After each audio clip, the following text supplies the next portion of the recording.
Jadi Jokowi memang agak brutal juga, yaitu membiarkan menteri-menterinya, pembantu-pembantunya melakukan kesalahan-kesalahan, tapi kemudian dia kapitalisasi, dia intelin. Makanya Prabowo jengkel, kata SBY juga begitu. Saya paham ya kenapa dia ngomong begitu, karena salah satunya barangkali itulah yang menyandra, ya, sehingga dia tidak bisa lepas dari Mulyono.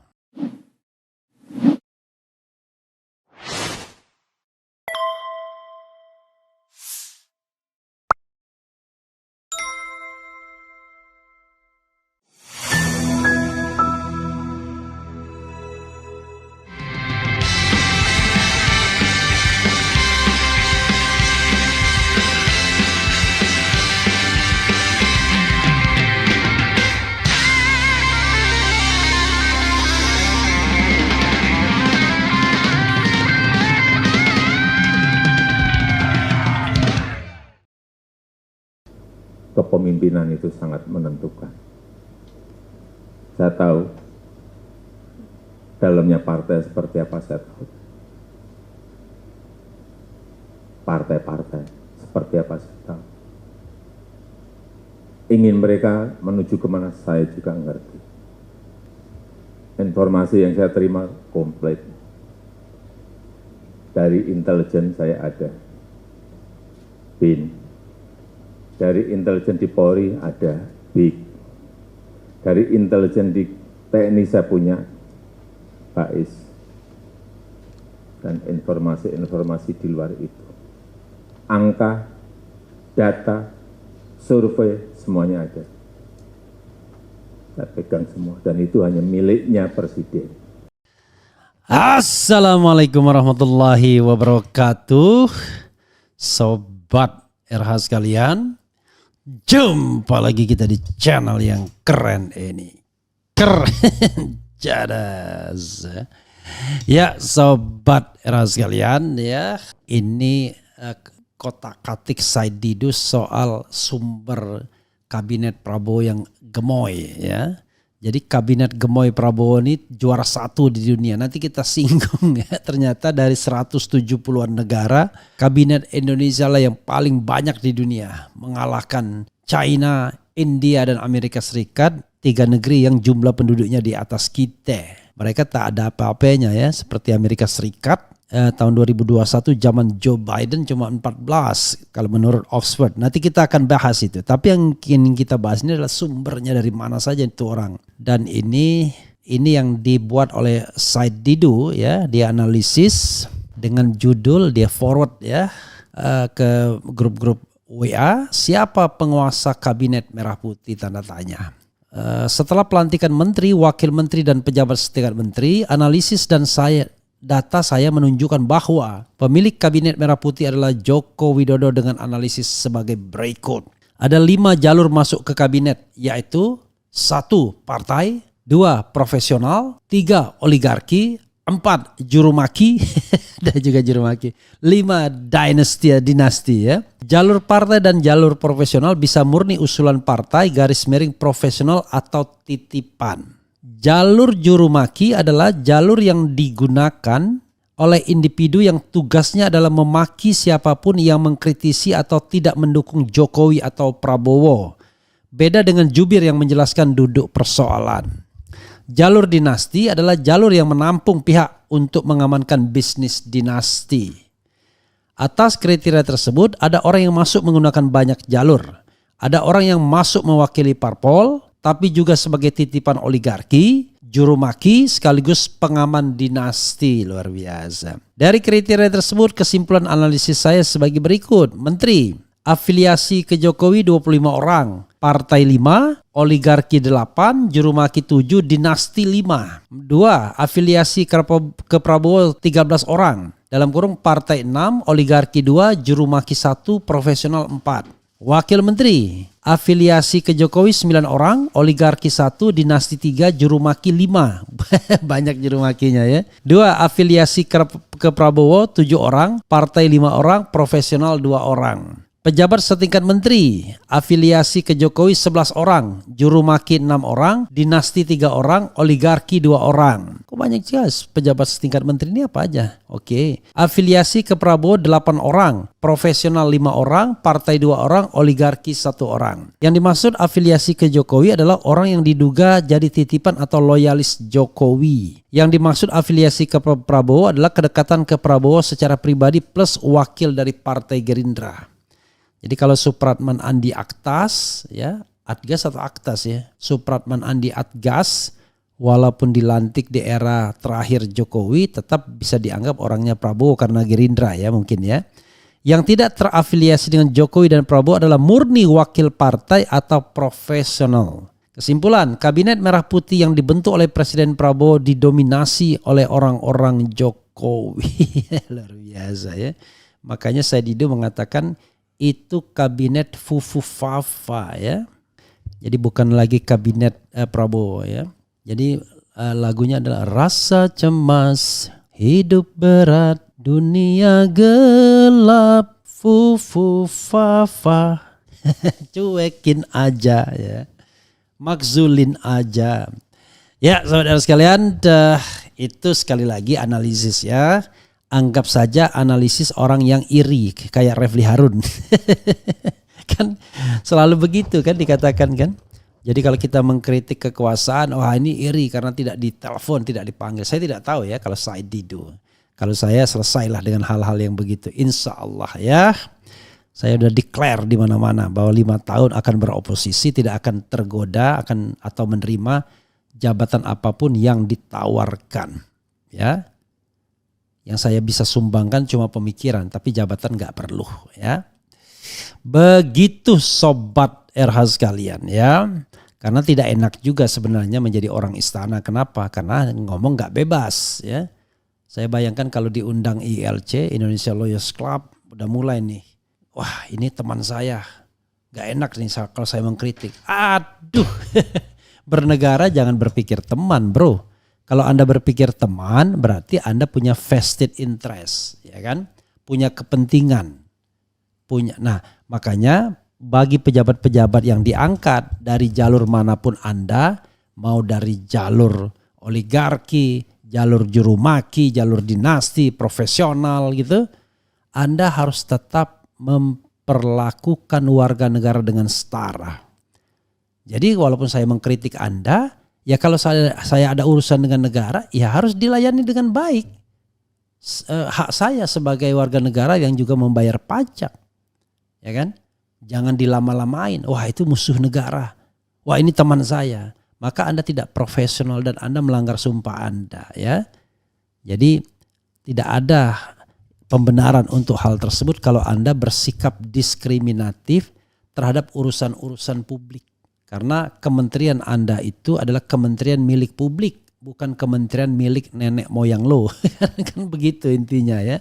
Jadi misalnya siapapun, whoever. Jadi jangan berpikir bahwa kementerian itu adalah kementerian milik Anda. No. Saya sih sebenarnya kalau pakai standar tinggi mau ngeritik Prabowo yang mengundang keluarga Joyo Hadikusumo ke istana makan-makan.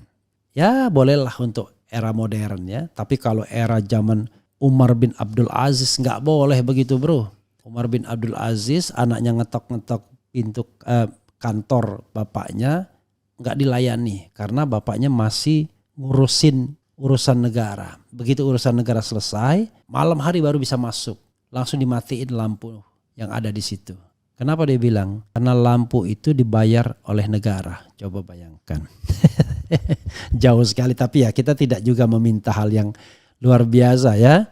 Kadang-kadang memang begitulah kita. Kalau kita menjabat di sebuah institusi, tiba-tiba kita panggil teman-teman kita untuk makan bareng dan lain sebagainya. Padahal itu sebenarnya penyalahgunaan fasilitas negara. Yang paling sering itu biasanya pejabat-pejabat publik pakai rumah dinas untuk kumpul-kumpul temannya. Itu nggak boleh bro. Ada kemarin saya diajak tuh keliling-keliling untuk mengadakan kajian. Kajian apapun. Kali ini yang memfasilitasi adalah wakil ketua MPR atau ketua MPR atau ketua DPR atau wakil ketua. Enggak boleh bro. Kalau kita mau konsisten untuk menegakkan amar ma'ruf nahi mungkar. untuk menegakkan good governance, clean government. Karena rumah dinas itu bukan untuk digunakan kepentingan non-state, non-negara. Ya, apalagi misalnya mengadakan hari ini buka puasa dengan kelompok ini, besok dengan kelompok ini, besok dengan kelompok ini. Itu orang yang paling paham tentang pemberantasan korupsi pun melakukan itu. Nah itu nggak boleh. Jadi dari awal kita harus ingatkan ya, mana yang boleh, mana yang tidak. Kalau begitu nggak enak dong jadi pejabat publik. Memang iya, siapa bilang enak. Makanya saya nggak mau ya kan dari awal. Karena pertanggungjawabannya berat bro. Itu adalah bara yang kita pegang. Tidak banyak orang yang mampu memegang bara itu dengan tangan yang tidak melepuh. Kecuali orang yang hatinya tulus, ikhlas. Tapi tulus dan ikhlas pun tidak cukup. Yang lebih baik lagi adalah Anda paham bahwa itu hanya digunakan untuk kepentingan bernegara, bukan kepentingan private. Ya, rumah dinas, kantor dan lain sebagainya. Jadi kalau urusan-urusan non negara, urusan pribadi, ya jangan ketemu di rumah dinas, jangan ketemu di kantor, ya. Tapi bertemulah di tempat lain yang netral. Tapi kalau urusannya negara, boleh di situ. Berat sekali ya jadi pejabat publik. Ya memang begitulah. Kalau kita mau menegakkan good governance dan clean government. Kalau kita cuma omong-omong doang ya memang. Setelah diangkat pesta-pesta ya, undang sanak keluarganya untuk foto-foto di kantornya ya. Nah, itu yang tidak boleh ya. Jadi kalau misalnya mengundang rakyat boleh, tapi mengundang khusus keluarga nggak boleh gitu. Berat ya? Iyalah, memang begitu kalau kita mau bicara mengenai ini. Nah, kembali kepada sumber tadi ya itu yang dikatakan Said Didu ya. Saya separuhnya ya setuju, tapi pasti tidak semuanya setuju ya. Karena soal jumlah dan lain sebagainya memang relatif sekali. Karena menurut saya di antara orang-orang itu ada crossing. Dia bisa dibilang orangnya orangnya Jokowi, tapi bisa juga orangnya Prabowo. Let's say Bahlil Lahadalia. Kalau kita pakai teorinya Saifullah Fattah ya waktu diskusi kemarin soal loyalitas, maka kan loyalitas itu kan dibagi 3. Loyalitas kurang lebih ya ini bahasa saya, loyalitas mutlak, loyalitas karena diinjak kaki, loyalitas yang pragmatis. Kalau loyalitas mutlak itu Anda mau bergeser kemanapun pokoknya tetap Jokowi sebagai tuannya, itu loyalitas mutlak. Ada nggak di menteri sekarang? Budi Ari mungkin ya. Budi Ari Projo barangkali loyalitas mutlak, tapi belum tentu juga. Terbukti Noel berubah Jokowi mania jadi Jokowi mania jadi Prabowo mania misalnya, dan sudah Gerindra pula. Yang kedua adalah loyalitas karena diinjak kaki. Nah, loyalitas karena diinjak kaki ini banyak. Jadi Jokowi memang agak brutal juga, yaitu membiarkan menteri-menterinya, pembantu-pembantunya melakukan kesalahan-kesalahan, tapi kemudian dia kapitalisasi, dia intelin. Makanya Prabowo jengkel, jangan intelin dong, gak enak banget. Kalau mau ngintelin ya intelin lah, musuh negara, jangan lawan politik. Kata SBY juga begitu. Saya paham ya kenapa dia ngomong begitu, karena salah satunya barangkali itulah yang menyandra, ya, sehingga dia tidak bisa lepas dari Mulyono.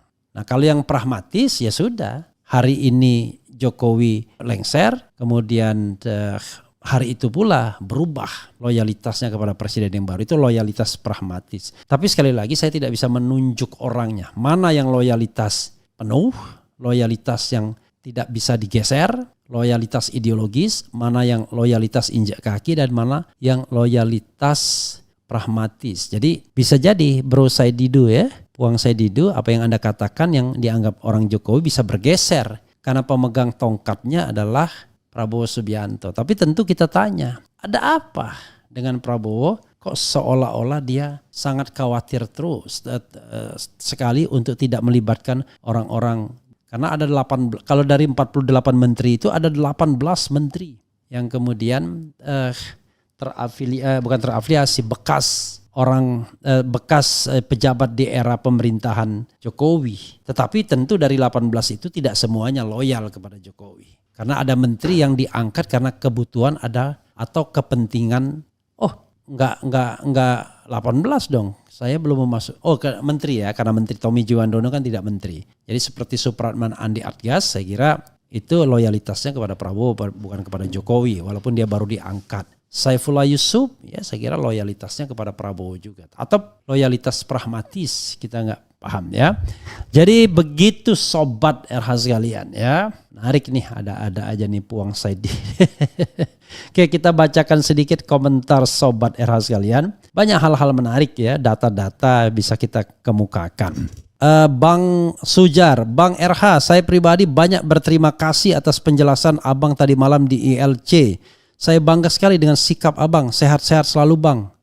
Ya, mudah-mudahan orang paham dengan saya ya, bahwa saya tidak punya ambisi macam-macam ya.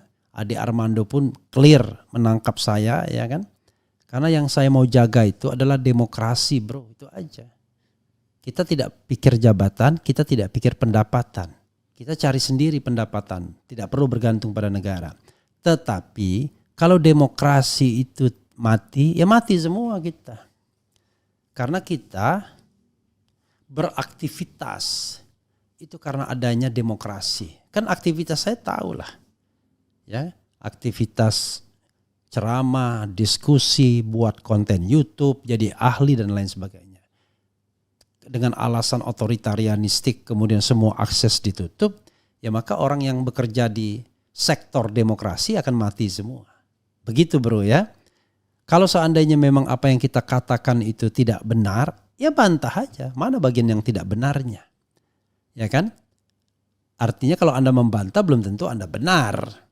Tetapi marilah kita beradu perspektif. Sehingga nanti kita serahkan kepada masyarakat. Masyarakat percaya mana. Tapi yang paling penting jangan pelihara buzzer. Buzzer itu gak ada otaknya. Dia bekerja berdasarkan order. Kalau itu yang Anda lakukan, Anda pengkhianat terhadap negara. Karena Anda akan merusak iklim demokrasi. Anda merusak demokratisasi yang ada, seolah-olah mereka pembela negara, cinta negara, pada dasarnya mereka merusak negara. Apalagi kelompok-kelompok preman yang kerjanya ngadu sana, ngadu sini menggunakan aparat negara. Aparat hukumnya pun kalau bisa dikendalikan oleh kekuasaan-kekuasaan yang premanistik, merusak negara juga. Jadi Pak Prabowo ya, Presiden Republik Indonesia yang dipilih oleh rakyat, Anda harus pelihara itu demokrasi. Hilangkan kelompok-kelompok preman yang berpretensi melindungi Anda sebagai pemegang kekuasaan eksekutif. Rely on pada institusi-institusi resmi. Jangan salah gunakan jabatan, abuse of power. Anda harus percaya diri. Anda adalah chief eksekutif. Anda berada di atas, di bawah Anda itu ada Panglima TNI, ada Kapolri dan lain sebagainya. Tetapi jangan lupa, negara ini dibangun atas kedaulatan rakyat. Kedaulatan berada di tangan rakyat dilaksanakan menurut Undang-Undang Dasar. Undang-Undang Dasar mengatakan hak berserikat, berkumpul, mengeluarkan pendapat baik secara lisan dan tulisan itu adalah hak asasi manusia, human right. Constitutional right bahkan, karena sudah dimasukkan ke dalam konstitusi kita. Nah, yang seperti ini harus dipahami ya oleh penyelenggara negara. Oleh preman nggak bisa. Preman mengatakan ketika Anda nyenggol junjungan gue tabrak. Itu namanya preman, dan kita tidak menginginkan negara preman ya, itu menjadi negara yang diutamakan. Masa misalnya ada kelompok preman bisa ngancam-ngancam penegak hukum misalnya, itu nggak boleh. Nah, Anda sebagai orang yang konon katanya tegas, ya kan, patriotik, nasionalistik, genuine, sudah selesai dengan dirinya sendiri, tegakkan semua aturan itu. Ya, rakyat akan hormat, rakyat akan segan, rakyat akan berterima kasih kalau Anda menegakkan konstitusi, menegakkan aturan. Ingat, konstitusi itu tidak hanya bicara tentang kesejahteraan ekonomi, tapi juga bicara tentang perlindungan, termasuk perlindungan hak asasi manusia atau perlindungan konstitusi, constitutional right. Begitu sobat era sekalian ya. Terima kasih dengan Sujar ya. Kemudian Jokowi 3 periode melalui Gibran dan kabinetnya. Dan sekali lagi apa yang dikatakan Said Didu yang kemudian saya angkat ini adalah pendapat. Belum tentu benar.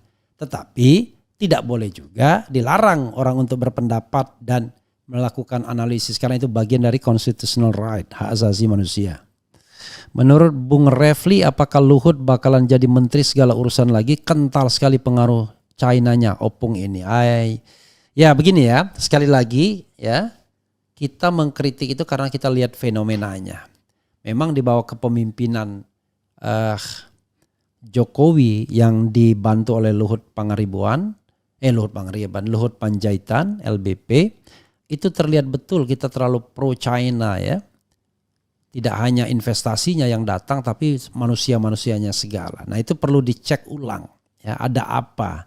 Termasuk ada apa pula, Fufu Fafa hari pertama langsung terima wapres China. Ya, itu hal yang perlu kita garis bawahi ya.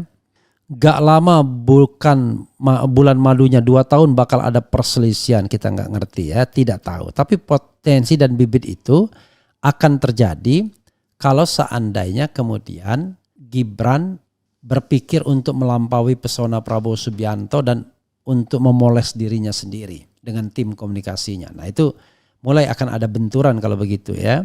Karena secara kemampuan ya nggak sebanding lah Gibran sama Prabowo Subianto. Usianya juga jauh dibalik usianya ya. 173, satunya 37. Tetapi persoalannya adalah kalau dia sengaja ngambil slot-slot agar populer di publik. Jadi dia tidak benar-benar bekerja kecuali mencari pencitraan saja. Nah itu yang berbahaya nantinya. Prabowo pontang-panting, sementara Gibran hanya tebar pesona, dan ketika di polling Gibran lah yang unggul karena dia memainkan polling, komunikasi, lembaga survei dan lain sebagainya. Konon Mulyono banyak duitnya ya. Konon ya, ada yang bilang begitu. Nanti Hasan Nasbi suruh Prabowo bikin wawancara palsu lagi kah bang seperti zaman Mulyono? I don't know exactly ya. Jadi kalau harusnya kan yang begitu-begitu integritasnya sudah patut diragukan. Harusnya kan tidak demikian ya. Jangan mengikuti ya kemauan bos untuk melakukan A, B, C dan lain sebagainya. Jadi saudara sekalian, saya tidak tahu ya kenapa ini lagi sedikit, mungkin karena lagi istirahat ya, atau tidak menarik kita tidak tahu, atau banyak di report kita tidak tahu. Yang kita tahu adalah kita membuat konten dan mudah-mudahan ditonton itu saja. Ya. Mudah-mudahan tidak lagi kemudian ada upaya untuk membungkam demokrasi. Toh nanti juga kalau yang baik kita puji Pak Prabowo ya, jangan khawatir bro. Kalau yang baik kita puji, yang tidak baik kita sentil, kita kritik. Kan balance.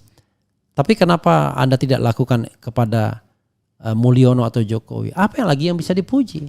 Karena dia jelas tidak meninggalkan legacy yang baik bagi bangsa ini. Yang dia tinggalkan kehancuran ekonomi. Coba bayangkan, tahun 2025 47% pendapatan negara itu untuk bayar utang. Gila enggak? Hampir mayoritas. Dari mana ruang fiskal kita untuk membangun? Ngutang lagi. Jadi nanti Prabowo akan dijebak dengan utang berlipat-lipat. Kenapa? Untuk membiayai pembangunan, utang lagi.